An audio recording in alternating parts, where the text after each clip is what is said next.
Senator Tillis. Thank you, Mr. Chairman. Thank you all for being here. Governor Baker, I think probably a year or two from now, you're going to consider being a Republican governor in a Democrat state one of the simpler jobs you've had. You've got a lot of work to get done.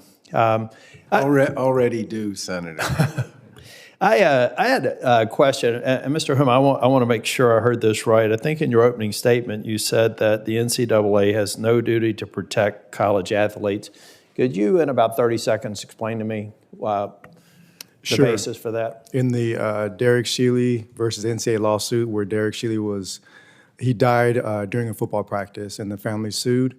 The NCAA's legal defense and public defense is that the NCAA has no legal duty to protect college athletes, and it has kept that stance in every lawsuit in its defense. Is that, I guess, Governor Baker, I'm going to ask you about that, but I mean, a part of what we're talking about is the universities themselves have the primary responsibility for the health and safety of the student.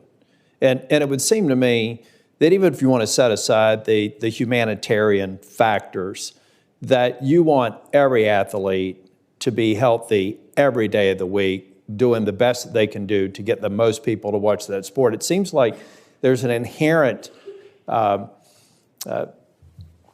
an obligation. There's an economic driver behind trying to protect these people. So it's very difficult for me to have anybody, viewed as you're running through a mill. It just doesn't make sense to me. You want the best athletes on the field every Saturday, and I'm a football fan, and basketball, I guess every day of the week it's harder to follow for me. Too many of them, but I mean, I just want to dispense with the notion that you would actually have somebody recruit a kid to St. Joseph's and not care about their health and well-being. It would seem like it'd be in the forefront. Am I correct, Ms. Bodensteiner?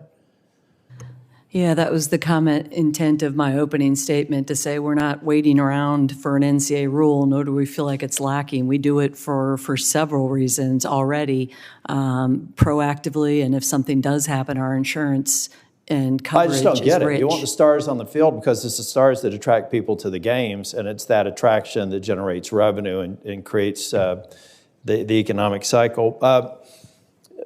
Ms. Thomas, first off, congratulations on your academic and athletic prowess. How many 10s did you say that I think the chairman say you got over your career athletic? 28. 28. And I don't know if you're not comfortable, just say you're not comfortable with this. Can you tell me a little bit about the income that you're receiving from your NIL contracts right now? I'm not comfortable answering that. Okay. Well, I think it's interesting. I'd like to learn more, and maybe I've read reports about when we're thinking about NIL, we're thinking about Olivia Dunn, gymnast, who I think her career high in the uneven bars was a 9.925. So she's never gotten a 10, and she's one of the most highly compensated people in NIL right now. But I've also heard reports of people that are just making enough to where they can pay their college tuition, that they're finding ways through NIL. They're athletes, they're student athletes, but they're not the big names that are actually making revenue. Is that just anecdotal, or are we seeing some sense, Mr. Jones, that other people are finding this as a way to pay for their education, then move on to something other than the collegiate sport that attracted them? Yes, sir, Senator. I would tell you that one of the things that we're seeing at the ground level is athletes solving for socioeconomic issues that are inevitable in their life, family-related issues, like it said, paying off a sibling's student debt, flying their parents to come watch them play. So the athletes, which then also gives them the ability to stay in school longer and pursue their academic career. I think NIL, and I think everybody here has stipulated that they support NIL. I mean, that to me, anybody leaving this meeting thinking anybody's detracting from that, I don't think has been paying attention. I do disagree with some of my colleagues who don't think, and I think I disagree with you too, Mr. Jones, that we don't need rules of the road. I think it was Mr. Swarbrick that said this is the essence of interstate commerce. It was one of you in your testimony. I thought it was you. But I guess in my remaining time, several states, we've implemented a patchwork. I think that we have to eliminate that. I think that we do have to create rules of the road. This is where it gets dangerous because it means Congress has to get involved to get it right. So I guess the question I have, is there a national model that we should be instructed by, or is there a given state or jurisdiction, and Mr. Swalbrick, I'll let you answer this if you have the information, that's done it particularly well, or that we should be instructed by as we proceed down that path? Unfortunately, Senator, I don't think there is an example to look to right now. So they're all just bad examples? Well, it's been motivated by a bit of a race to the bottom for recruiting purposes, right? And so that's been the challenge.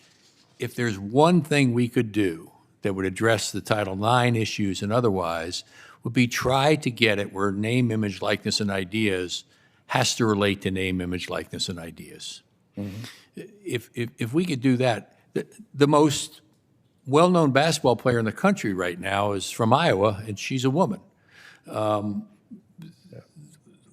When it's really about name, image, and likeness, you have an equity that's achieved, and it relates to the level of accomplishment and fame. In most pro teams, there's a handful of men or women that have marketing deals. But yet in college, everybody on the team has one. It's not a marketing deal. We need to get back to where they relate to name, image, likeness, and ideas. And Senator, just to respond to that, we are for regulation. We're not asking that there not be transparency. We are already very transparent. But a national NIL? We're fine. If there's a national preemption on state statutes, we support that as well. I'm glad we are you for clarified that, and we are ready to work with any body that wants to regulate. The problem is nobody is, and we're having to navigate it ourselves. But we support regulation and oversight. Well, thanks for clarifying. I think we have to do it. And folks, there are a lot of things. The employment status, Ms. Bodensteiner, I wasn't going to put you in that position. They become employment status. You're going to have a skeleton of an athletic program that you have today because the numbers don't work. They already don't work for you. You just reach a point to where there'll be certain sports that'll be forgotten in collegiate athletics, which really begins the beginning of the end of their sports being relevant at any level at the pro or semi-pro level. So thank you all for being here. We've got work to do, and I, for one, think that we should. Thank you, Mr. Chair. Senator Klobuchar. Thank you.